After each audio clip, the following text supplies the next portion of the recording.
allergies? Okay, so here are some facts and statistics about having a food allergy. 150 people die every year because of a food allergy. 200,000 of people diagnosed with a food allergy go to the ER every year because of an allergic reaction. 32 million Americans have a food allergy, and scientists have noticed an unprecedented and exponential rise in people who have a food allergy, which is why 1 in 13 children have a food allergy in the US. Anaphylaxis is the most common reaction to is the most common allergic reaction to a food that you're allergic to, and epinephrine, also called adrenaline, is the most effective way of counteracting that allergic reaction. So here's epinephrine, also called adrenaline.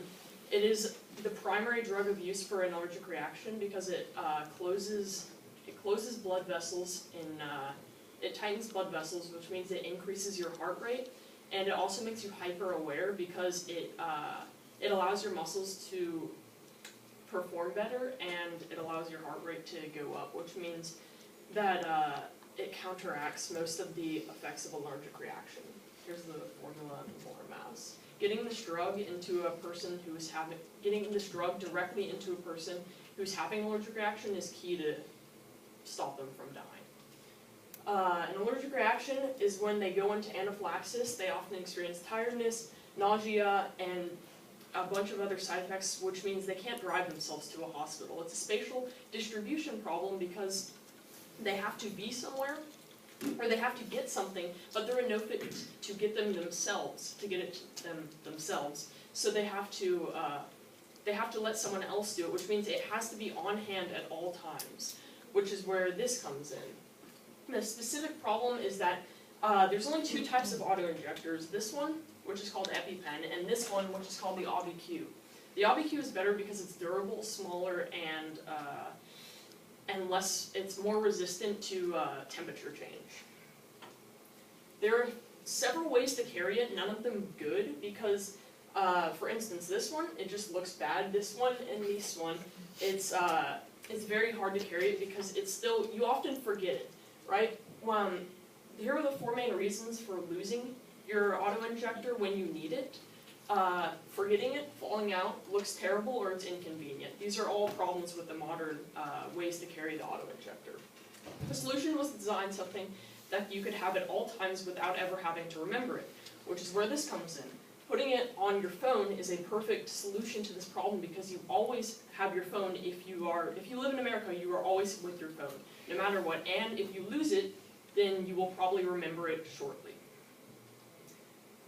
So some problems facing the solution of putting this on the back of a phone is that it looks really bad. People like their phones thin. The material has to be durable enough to withstand a fall. It has to be simple because it has to be entirely removable, but at the same time, it also has to be very, very secure because this is about $200. And if you lose it, it's just really hard to replace because you have to go through a whole bunch of paperwork, and you need this at all times. So it needs to be extremely secure, but it also needs to be able to take it off and put on at any moment at any given time. So here are the prototypes that I made. It started with a cloth case, which was permanent. So like in the parentheses, which is the reason why I didn't like the prototype in the end. The thin plastic case was too flimsy. I made a metamorphic plastic case, and that was just too bulky. A collapsible case, and all these are right here. So this is it's like a fanny pack where you carry your AubiQ with you wherever you go. This was my first prototype, which was just blue plastic. It was permanent. This one was made out of cloth, also permanent. This one was foam, which felt a little better, but it didn't quite have the durableness that I needed, which is why I went on a plastic. This was a collapsible case, which I found to be very helpful in concealing it, where you would put the AubiQ in, and it would open up, and then you would close it when you didn't need it, and it would look like one of those wallets that you put on the back of your phone, which would mean it was inconspicuous. It would look, so then I had the zipper one, where it was also permanent.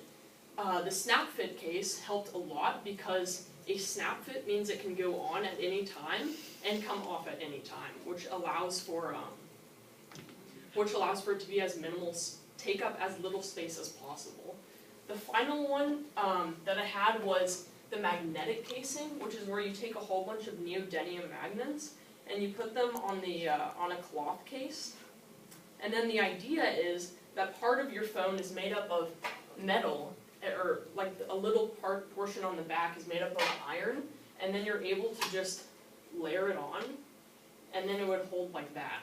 But it wasn't really durable because it can fall out just like that. Which is where this comes in. This is my final prototype. You can use it a different kind of way. With this, you take your case, you take the flexible part of the final prototype, and you layer it over like this.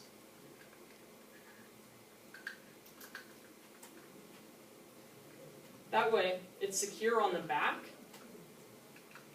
but on the you're able to take it off whenever you need it, and then you simply just put your phone back on it.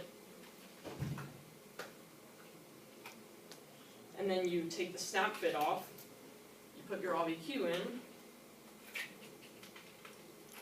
and then you put the snap fit back on. And that's how you would like to carry it. Here's some pros and cons of the case. It's non-permanent, not bulky. Fits perfectly. It's not as secure, but it has potential to be secure. It's hard to get on, and it's plastic, which means it's durable, but it also doesn't feel good to the hand. These are the dimensions for the case. They used 57 millimeters, 18.5 millimeters across, and 89 millimeters in height. This was like the cost analysis. This was the cheapest 3D printing, accurate 3D printing company that I could find in order to manufacture the case. And yeah, so this is the final prototype on a picture.